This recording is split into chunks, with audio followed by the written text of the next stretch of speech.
Olá, colegas Profiguenda. Hoje eu, o Douglas, a Eduarda e o Thales, nós vamos falar sobre o cogumelo amanita e suas toxinas, dentre elas, especificamente, a alfa-amanitina. Para começar, dando uma breve introdução sobre o trabalho, nas últimas décadas, os cogumelos tornaram-se populares na dieta dos humanos, pois apresentam sabor e textura diferenciados, uma boa carga proteica por refeição, além de muitos benefícios à saúde. Nesse estudo, vamos focar no gênero Amanita e sua toxina alfa-amanitina, do filo Basidiomycota, ordem Agaricales e família Amanitaceae. Os cogumelos podem formar conglomerados com base em seus componentes tóxicos, ciclopeptídeos, giromitrina, coprina muscarina, isoaxóis, orelanina, psilocibina e irritantes gastrointestinais.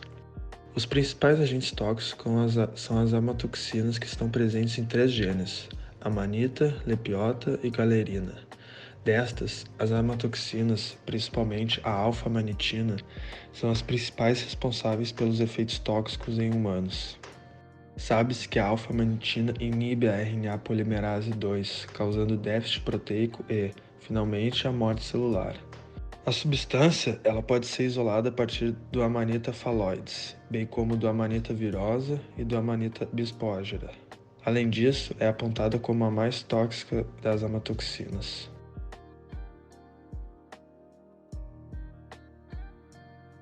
Intoxicação por cogumelos pode ameaçar a vida. De todas as intoxicações por cogumelos, a intoxicação por amotoxinas é de extrema importância, correspondendo a mais de 90% das fatalidades. É caracterizada por um período de inoculação assintomática, podendo ter consequências graves como a falência hepática aguda. Apesar da incidência não ser precisamente estimada devido ao número elevado de casos não reportados, a intoxicação por amotoxinas é um problema recorrente em todo o mundo. Dentre as espécies, a Amanita phalloides tem as mais altas taxas de toxina, sendo a mais tóxica comparativamente com outras espécies. A intoxicação por essas toxinas é um problema a nível mundial, uma vez que todos os anos são reportados casos fatais por ingestão de cogumelos venenosos, sendo 90% dos casos causados pela espécie Amanita phalloides. Torna-se assim importante o desenvolvimento de métodos analíticos e rápidos, sensível e robusto para a determinação de amatoxinas, especialmente para a alfa e a beta, sendo as principais responsáveis pelos danos hepáticos renais fulminantes caracterizados por esse tipo de intoxicação.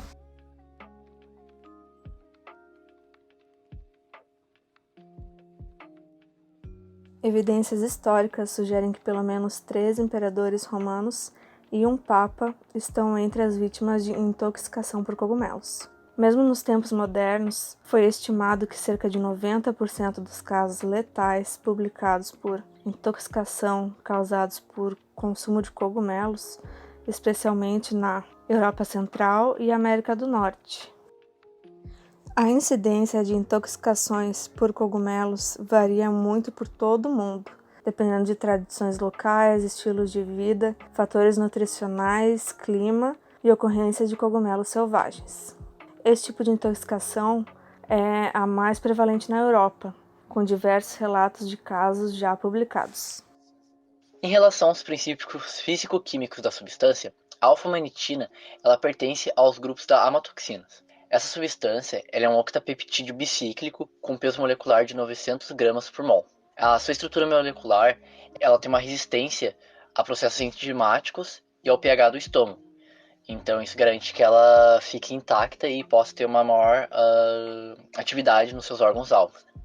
Ali no centro da imagem a gente consegue ver essa estrutura toda da alfa-amanitina. E como é que ela funciona? Ela age inibindo a ação da RNA polimerase, né? E consequentemente ela acaba também reduzindo significativamente a produção de proteínas, né, na célula, e isso acaba acarretando na morte da célula, né, dos órgãos-alvos, que são afetados pela substância.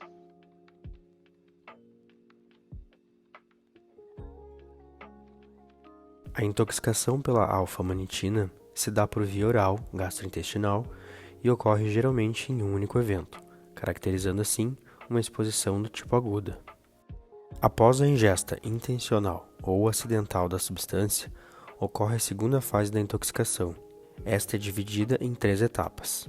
A primeira etapa da intoxicação por alfa-amanitina inicia-se entre 8 e 12 horas, por via oral, sendo este composto absorvido pelo trato gastrointestinal, onde essa via é estimulada pela toxina, causando reações adversas como náuseas, vômito, dor abdominal e diarreia. A segunda etapa ocorre de 12 a 48 horas, onde os sintomas iniciais cessam.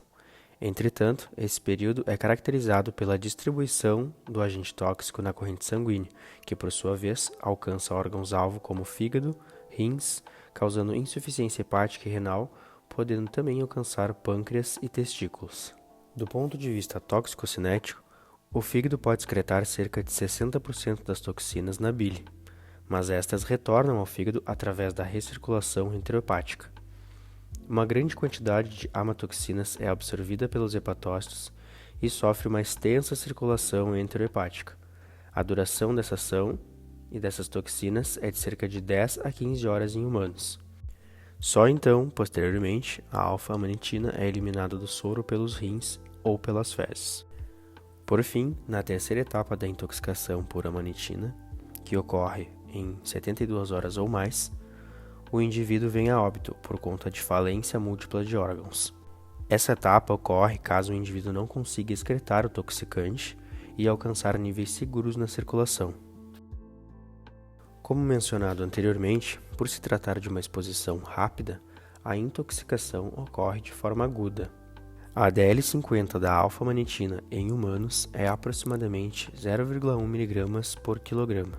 Em indivíduos maduros das espécies de Amanita bisporígera, Amanita virosa e Amanita subialiacea, conhecidas popularmente como Destroying Angel, ou Amanita phalloides, popularmente chamado de chapéu da morte, a dose letal é de 10 a 12 mg, sendo os carpóforos, ou seja, os corpos de frutificação ou reprodução, responsáveis pelas altas concentrações das toxinas. Com relação à toxicodinâmica desse composto, a toxicidade das amatoxinas nos mamíferos se dá pelo alto potencial de captação celular ativa, seguida pela inibição da RNA polimerase 2. As espécies de Amanita phalloides sintetizam seus peptídeos que são altamente tóxicos aos ribossomos. Pode-se dizer que o mecanismo de ação dessa substância, a amanitina, é causar o esgotamento do RNA e destruição do nucleolo, promovendo assim a desintegração do núcleo da célula. Aqui então um trabalho sobre o perfil toxicológico de Amanita virosa, onde ele traz então uma tabela comparativa das principais toxinas encontradas no gênero Amanita. Nas primeiras 4 linhas, nota-se os 4 grandes grupos de toxinas e abaixo então os tipos de toxinas. Evidenciado então em laranja, a alfa-amanitina, com seus peptídeos bicíclicos. Podemos ver que o órgão-alvo principal é o fígado, onde ocorre então a inibição da RNA polimerase 2, isso que causa a morte do indivíduo. A fase clínica é caracterizada pelo surgimento de sintomas. Os sintomas típicos de envenenamento por amatoxinas são desconfortos gastrointestinais, que iniciam entre 6 a 12 horas após a ingestão, uma fase de remissão, ou seja, de redução dos sintomas iniciais, que ocorre de 12 a 24 horas, e uma perda progressiva da função hepática, culminando em morte dentro de 3 a 5 dias. 72 horas após a ingestão, o indivíduo já sofre de coagulopatia, epistaxe, hematúria, melena, hematemese, encefalopatia, contrações musculares, delírio, coma, convulsões e, raramente, cardiomiopatia. Um dos únicos possíveis tratamentos é o transplante de fígado. Bom, então na seção de sintomas, é bem comum das pessoas utilizarem as espécies do gênero Amanita para uma finalidade de explorar propriedades psicodélicas desses fungos, Porém, é bem frequente, que esse consumo, essa ingestão, ela acarreta em alguns quadros clínicos, tanto dos mais severos até os mais simples, porque ele afeta diversos órgãos e, em alguns casos, né, mais severos, leva à morte. De acordo com serviços, né, de epidemiologia e de enfermagem, é muito comum das pessoas, né, dos indivíduos afetados pela ingestão dessas substâncias, apresentarem um quadro de alucinações, confusão mental, agitação, convulsão, coma e, posteriormente, depois de um tempo desse sinal, uma certa sonolência. Nos quadros clínicos mais sérios, é comum de você classificar em 3 fases, né, conforme o tempo e a intensidade dos sintomas. A primeira fase, ela geralmente dura de 6 a 24 horas. E quais são os sintomas? Eles são dores abdominais, náuseas, vômitos, diarreia, tontura e confusão mental. Algo parecido daqueles sinais visto logo de cara quando a pessoa entra num serviço médico. Já na segunda fase, né, na fase 2, que dura entre 1 e 2 dias, os sintomas, né, da fase 1 tendem a dar uma melhora. O indivíduo não tende a apresentar nenhuma piora. Só que, porém, em estudos, né, feitos com o sangue desses indivíduos, mostra que há uma lesão de células hepáticas e de células renais. Né? O que acontece? Isso se agrava e na terceira e última fase, que acontece em torno da segunda, terceira semana, aí entra num caso de intoxicação mais grave, né? Porque nessa fase o indivíduo ele desenvolve um quadro mais grave de insuficiência renal e hepática, e se algo não for feito, né, infelizmente em alguns casos o indivíduo ele vai a óbito. Bom, por último e não menos importante, aqui o grupo pesquisou alguns cuidados e prevenção quando se entra em contato com o fungo amanita.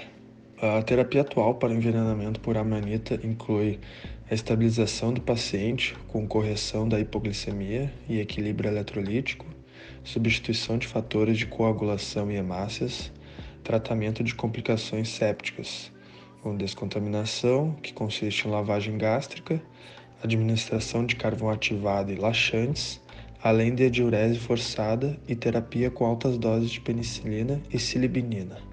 Porém, por não haver um antídoto ainda específico para esse tipo de intoxicação por amanita, ainda se verifica que há uma alta taxa de mortalidade, entre 10 a 30% das pessoas que entram em contato com amanita.